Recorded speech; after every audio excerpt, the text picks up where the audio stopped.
Another day, another story.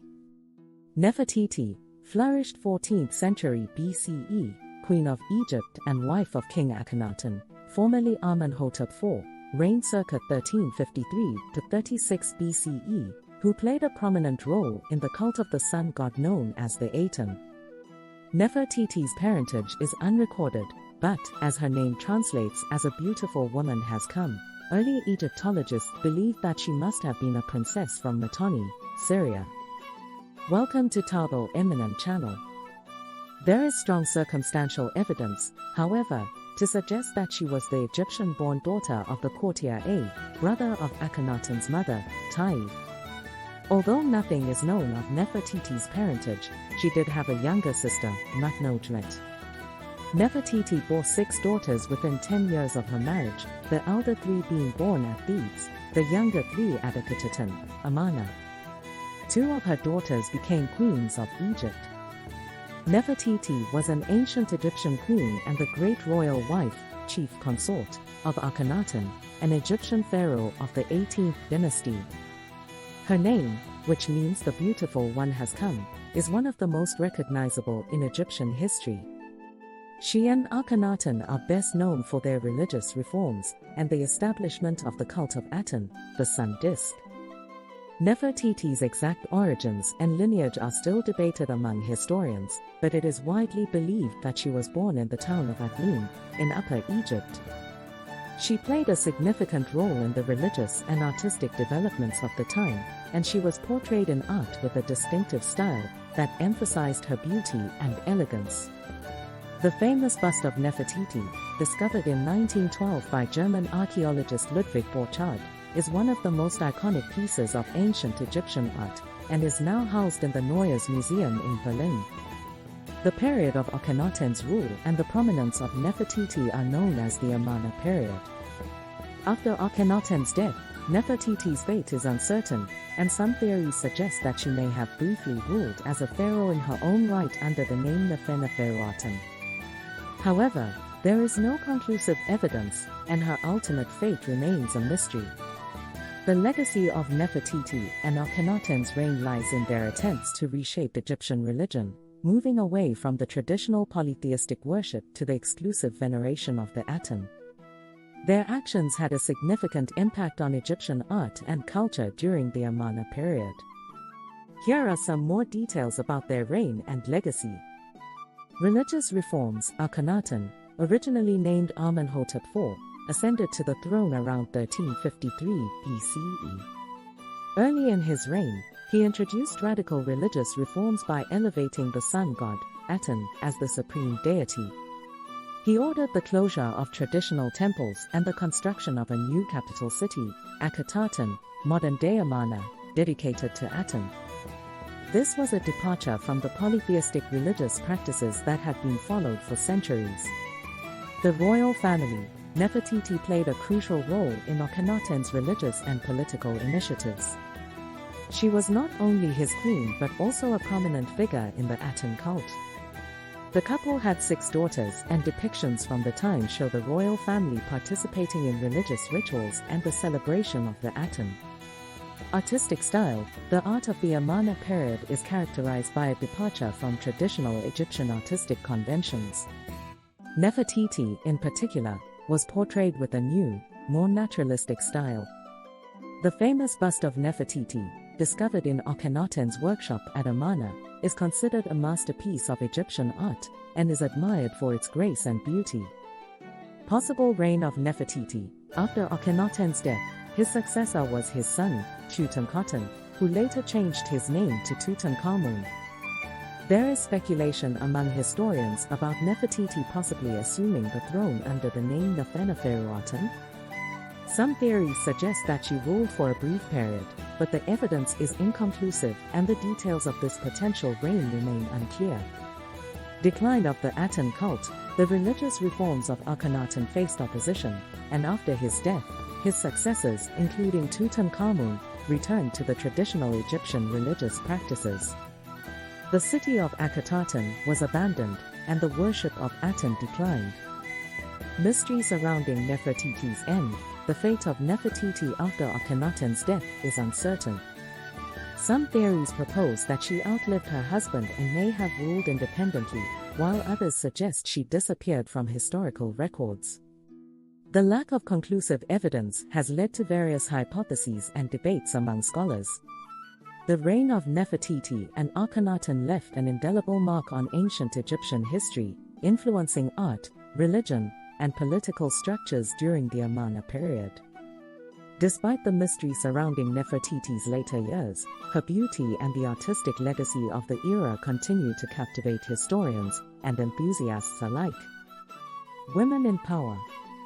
The earliest images of Nefertiti come from the Theban tombs of the royal butler Perenifer and the vizier Ramos, where she is shown accompanying her husband.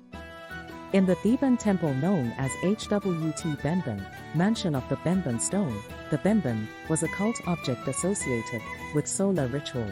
Nefertiti played a more prominent role, usurping kingly privileges in order to serve as a priest and offer to the Aten. A group of blocks recovered from Karnak, Luxor, and Hermopolis Magna, Al-Ashmanine, shows Nefertiti participating in the ritual smiting of the female enemies of Egypt. She wears her own unique headdress, a tall, straight-edged, flat-topped blue crown. By the end of Akhenaten's 5th regnal year, the Aten had become Egypt's dominant national god. The old state temples were closed and the court transferred to a purpose-built capital city, Akhenaten. Here Nefertiti continued to play an important religious role, worshipping alongside her husband and serving as the female element in the divine triad formed by the god Aten, the king Akhenaten, and his queen. Her sexuality, emphasized by her exaggeratedly feminine body shape and her fine linen garments, and her fertility, emphasized by the constant appearance of the 6 princesses, indicate that she was considered a living fertility goddess. Nefertiti and the royal family appear on private devotional stelae and on the walls of non-royal tombs, and images of Nefertiti stood at the 4 corners of her husband's sarcophagus. Some historians, having considered her reliefs and statuary, believe that Nefertiti may have acted as queen regnant, her husband's corolla rather than his consort. However, the evidence is by no means conclusive, and there is no written evidence to confirm her political status. Soon after Akhenaten's 12th regnal year, one of the princesses died, 3 disappeared, and are also presumed to have died, and Nefertiti vanished. The simplest inference is that Nefertiti also died, but there is no record of her death and no evidence that she was ever buried in the Amarna royal tomb. Early Egyptologists, misunderstanding the textual evidence recovered from the Aten Sun Temple at Amarna, deduced that Nefertiti had separated from Akhenaten and had retired to live either in the North Palace at Amarna or in Thebes. This theory is now discredited. Others have suggested that she outlived her husband, took the name Smenkhare, and ruled alone as female king before handing the throne to Tutankhamun. There is good evidence for a king Smenkhare, but the identification in the 20th century of a male body buried in the Valley of the Kings as Tutankhamun's brother makes it unlikely that Nefertiti and Smenkhare were the same person. Nefertiti's body has never been discovered. Had she died at Amarna, it seems inconceivable that she would not have been buried in the Amarna royal tomb. But the burial in the Valley of the Kings confirms that at least one of the Amarna burials was reinterred at Thebes during Tutankhamun's reign. Egyptologists have therefore speculated that Nefertiti may be one of the unidentified bodies recovered from the caches of royal mummies in the Valley of the Kings. In the early 21st century, attention has focused on the younger lady found in the tomb of Amenhotep II, although it is now accepted that this body is almost certainly too young to be Nefertiti. Amarna was abandoned soon after Akhenaten's death, and Nefertiti was forgotten until, in 1912, a German archaeological mission led by Ludwig Borchardt discovered a portrait bust of Nefertiti lying in the ruins of the Amarna workshop of the sculptor Thutmose.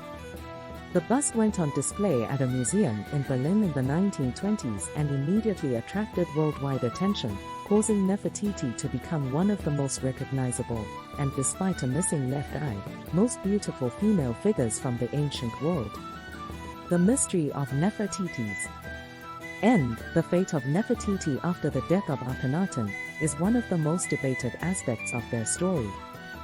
While some theories suggest that she may have continued to play a role in Egyptian politics, others propose that she disappeared from historical records. Some Egyptologists believe that Nefertiti may have died during Akhenaten's reign, while others suggest she outlived him. The lack of definitive evidence has led to various hypotheses, and her ultimate fate remains a mystery. Tutankhamun's connection. Tutankhamun, who succeeded Akhenaten, is often associated with the end of the Amarna period. He was the son of Akhenaten, but the identity of his mother is a subject of debate.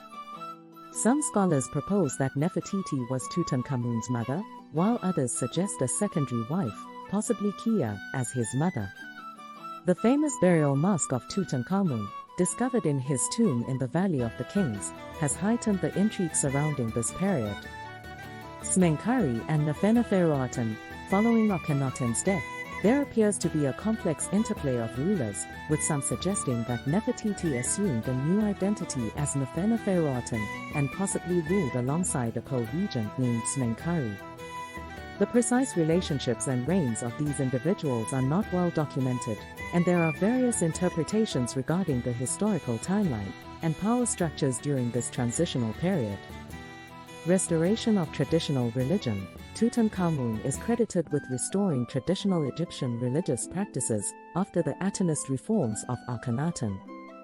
The young pharaoh moved the capital back to Thebes and reinstated the worship of traditional deities like Amun. The restoration steered Egypt back toward its conventional religious and cultural norms. Legacy of the Amarna period. Despite the short-lived nature of the Amarna period, it left a lasting impact on Egyptian art and religious thought. The art from this period, characterized by its departure from traditional styles, reflects the influence of Akhenaten and Nefertiti. The Amarna letters, a collection of diplomatic correspondences from the time, also provide insights into the political landscape of the era. Ongoing archaeological discoveries. Archaeological excavations continue in the area of Akhenaten, Amarna, revealing new insights into the daily lives of the people who lived there during the Amarna period. Ongoing research and discoveries may provide additional details about Nefertiti, Akhenaten, and the dynamics of their rule. The story of Nefertiti and Akhenaten remains a captivating and enigmatic chapter in ancient Egyptian history. Ongoing research and archaeological endeavors contribute to our understanding of this fascinating period and the individuals who played pivotal roles in shaping the course of ancient Egypt. Thanks for watching. Request you to subscribe the channel.